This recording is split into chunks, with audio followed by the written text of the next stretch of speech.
वहदत colony का अलमिया, एक ऐसा जख्म जो शायद कभी न भर सके। वहदत कॉलोनी में पेश आने वाले इस अलमनाक सानेहे ने न सिर्फ एक खानदान को उजाड़ा बल्कि पूरे मुआशरे को गम और हैरत में मुब्तला कर दिया है। वो नन्हे मासूम बच्चे जिनकी हंसी से घर आबाद रहते थे, जिनकी शरारतों से सहन गूंजते थे, आज खामोश मिट्टी तले सो रहे हैं।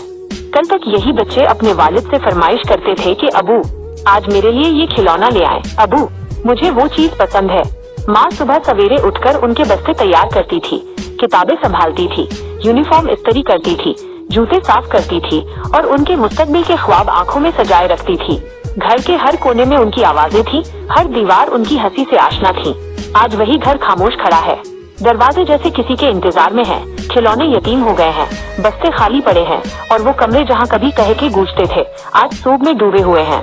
वो बच्चे जिनकी उम्र खेलने की थी आज उनकी कब्रों पर खामोशी खेल रही है। ये सानेहा सिर्फ एक खानदान का दुख नहीं, पूरे मुआशरे का मुश्तरका गम बन चुका है। हर आंख अश्कबार है, हर दिल सवाल कर रहा है, आखिर ऐसा क्या हुआ कि एक बाप अपने जिगर के टुकड़ों समेत इस दुनिया से रुखसत हो गया।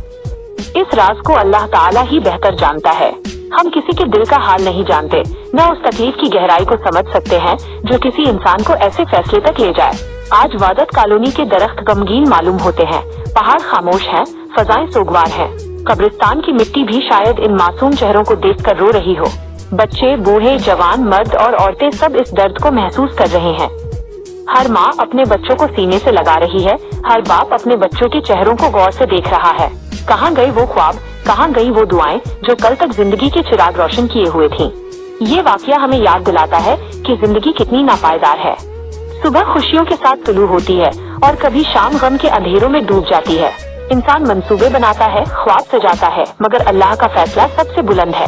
इस सानेहे से एक अहम सबक भी मिलता है कि जिंदगी में चाहे कितनी ही बड़ी आजमाइश, परेशानी या जहनी दबाव क्यों न आ जाए, इंसान को सब्र और तहम्मुल का दामन हाथ से नहीं छोड़ना चाहिए।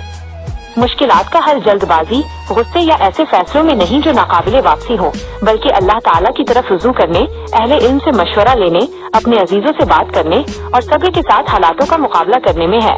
हर वालिद और वालिदा को चाहिए कि वो अपनी औलाद को अपने दिल के करीब रखें, उन पर मोहब्बत और शफकत न्योछावर करें, उनकी बात सुनें, उनके जज्बात को समझें और उन्हें सब्र, बर्दाश्त और उम्मीद का दर्ज दें। इसी तरह वालिदैन खुद भी सब्र इख्तियार करें, क्योंकि सब्र ही वो रोशनी है जो अंधेरों में रास्ता दिखाती है। अल्लाह ताला हर वालिद को अपनी लख्ते जिगर से मोहब्बत करने, उनकी हिफाजत करने और उनके साथ शफकत व रहमत का मामला करने की तौफीक अता फरमाए। आज जरूरत इस बात की है कि हम एक दूसरे के दुख को समझें, अपने प्यारों की कद्र करें, उनके साथ वक्त गुजारें और उनके लिए दुआ करें।